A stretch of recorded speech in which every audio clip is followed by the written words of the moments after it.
wasn't going to give up my car or my money, to some little thug like that. There's just no way. A routine chore turns into a fight for one man's life. New video this morning shows how he was able to fend off a pair of armed robbers. And making history this morning, Hillary Clinton is the first female presidential nominee after a historical vote at the DNC. Today, we're back to the controversy who Democrats believe is behind the recent hacked email scandal. Plus, the controversy over an Albuquerque ART project heads to court today, when a judge could give the green light or stop the project in its tracks. Morning, everybody. 6 a.m. here on KRQE News 13 this morning. I'm Adam Atchison. Good morning, everyone. I'm Crystal Gutierrez. Thanks so much for joining us on this Wednesday, July 27th. Happy Hump Day to you. Let's get right to the forecast. Kristen Curry's watching that midweek weather out there. How are we looking today? Not too bad. We have a few more storms to watch for the later part of the afternoon this morning. Watching the showers that we had overnight disappear across southern New Mexico, but Albuquerque clear to start, and everybody up to the north fairly quiet. Temperatures this morning not too bad. 69 degrees with winds calm and humidity up to 73%. Once again, it is a little bit sticky out there. You're going to notice the moisture, but sunshine to start before those clouds build in later on today. High temperatures in the low to mid 90s, and when it comes to that 3-day forecast, temperatures only getting warmer as we finish up the week, and we will be drier both Thursday and Friday. But for the potential for more of that moisture gets back in here, some of us could be looking at a soggy weekend. So I will break down everything you need to know, who is favored for the storms today, as well as the rest of that 7-day forecast that's coming up here in just about 15 minutes. And first this morning, in just a few hours, a judge is set to hear arguments over the controversial ART project. Business owners along Central have been fighting the city over their plans to put a bus line through historic Route 66. Yeah, News 13's Fernanda Lopez is live outside federal court with details ahead of this morning's hearing. Good morning, Fernanda.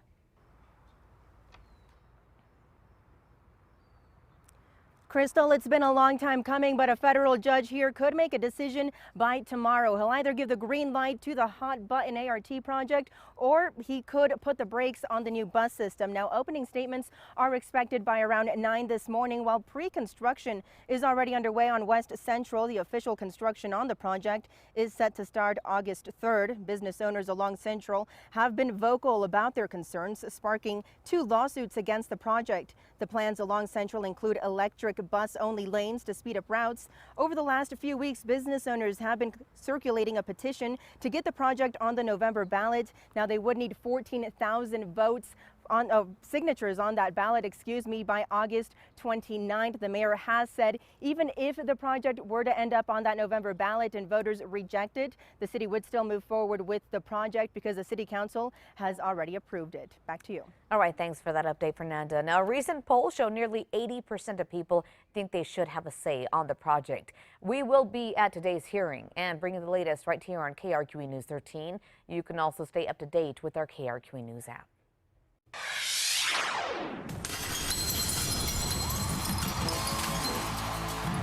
Big moment at the DNC. Hillary Clinton made history, breaking the glass ceiling, as they call it, and becoming the first woman to head a major party ticket. During last night's Democratic National Convention, husband and former President Bill Clinton delivered an emotional yet uncharacteristic speech. Instead of talking about his accomplishments, he attempted to shape the public's perception of his wife, calling her a change maker.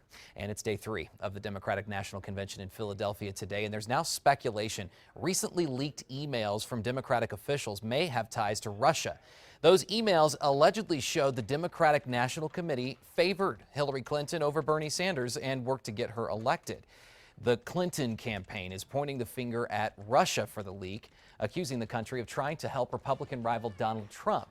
Trump denies any connection and says he wants to build ties with Vladimir Putin and promote policies both men agree on.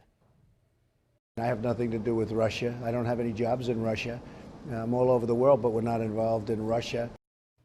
U.S. officials say they have long suspected ties between the Kremlin and WikiLeaks, the group that posted the emails.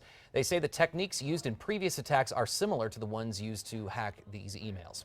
This morning, New Mexico State Police will continue investigating an officer-involved shooting that left 1 man dead.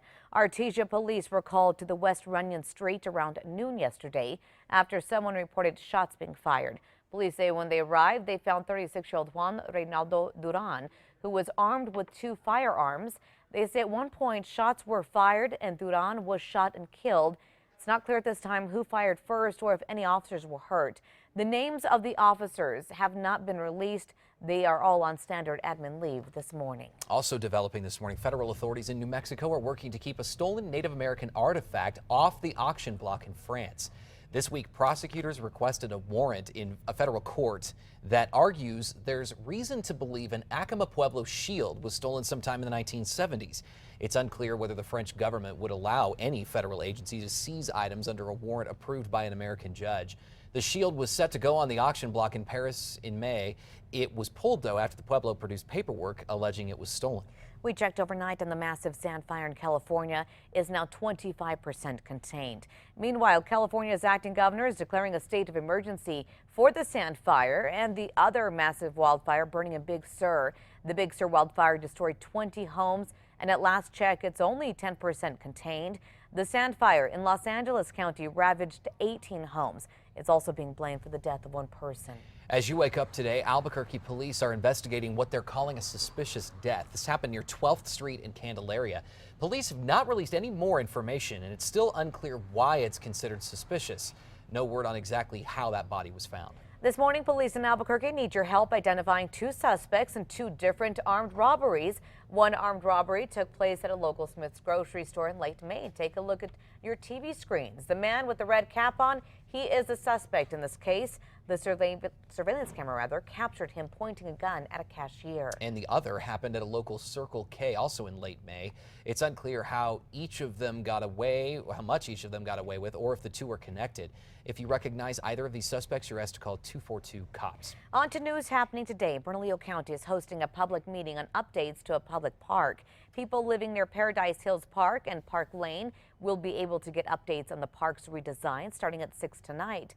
The meeting will be at the Paradise Hills Community Center. It runs until 8 o'clock. Time now 6:07. Governor Susana Martinez is teaming up with Walgreens today in an effort to stop prescription pill abuse.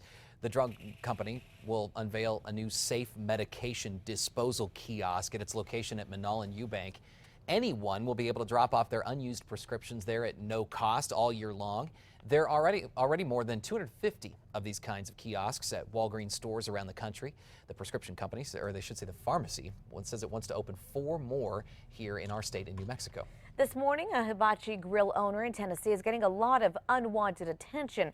He's now promising to reevaluate the role of a plastic toy used at the restaurant after one family is claiming sexual assault. This couple was in town for business when they say they decided to stop at the grill with their children and grandkids. The chef used the toy as part of the show while cooking, but they say he crossed the line when he sprayed the woman in the face with it. They called police to the restaurant, and officers noted the doll is not anatomically correct. However, the couple says it doesn't matter. Just because somebody may cut off that little piece of plastic to say, okay, it's not there anymore, doesn't change the fact that you're getting peed on. The restaurant owner now says chefs will now be sure to ask before using that doll. A Louisiana man is warning other people this morning after a car wash turned into a fight for his life. Michael Davis says he was washing his new car early one morning last week when he looked up and saw a man with a gun. He says when that man demanded cash, he thought quickly and turned the hose back on him. The tactic worked, as you can see in this dash cam video. He says it was a move that he was happy to make at the time. Do what you can with the tools that you have. I don't care even if you're a small person, you can intimidate somebody like that just by taking action. Police have not caught up with the men yet. This morning, the jackpot continues to grow, and now there's a new way you can buy your lucky ticket ahead of tonight's drawing. We'll explain coming up. Also developing overnight, police investigating a SWAT situation, what they say sparked it. And we're entering day 3 of the Democratic National Convention. What delegates say they're hoping to hear, plus emotional words from Bill Clinton coming up.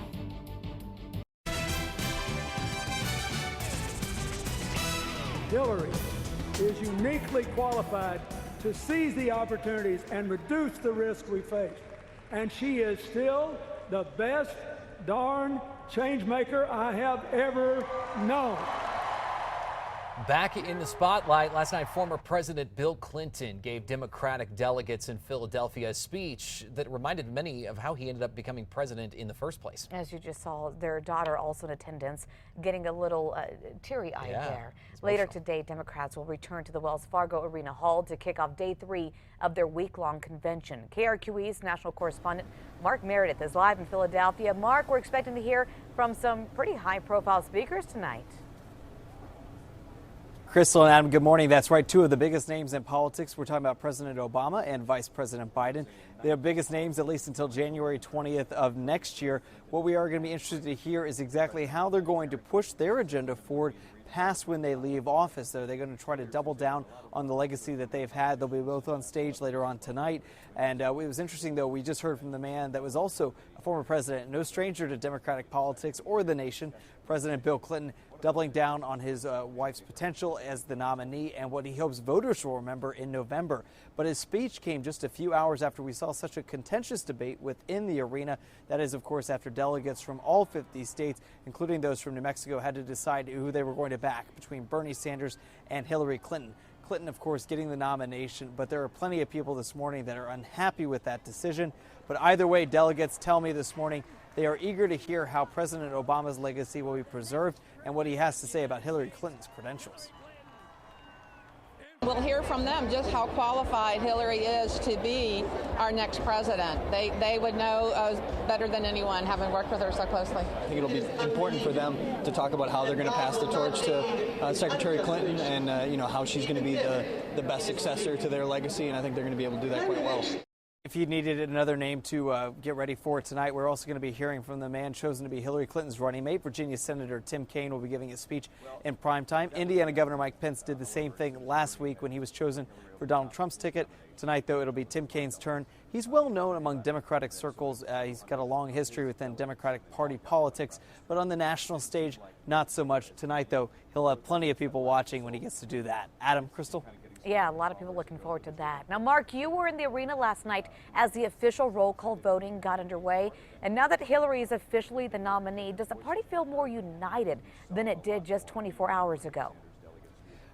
We may have to wait till a little bit later today to find out if that united front will either last or if there's any front to even see at all. Last night after the nomination contest wrapped up, so many of Senator Sanders' supporters stormed out of here. They went and protested right in front of the world media that is set up to cover the DNC. Adam and Crystal, I wish I could tell you. We just don't know yet. We'll have to find out. I can tell you tomorrow firsthand. How about that? All right. Thanks for that update, Mark. Mark, once again, live in Philadelphia this morning. Thank you. Remember, we will be at the convention all week long on KRQE News 13 this morning.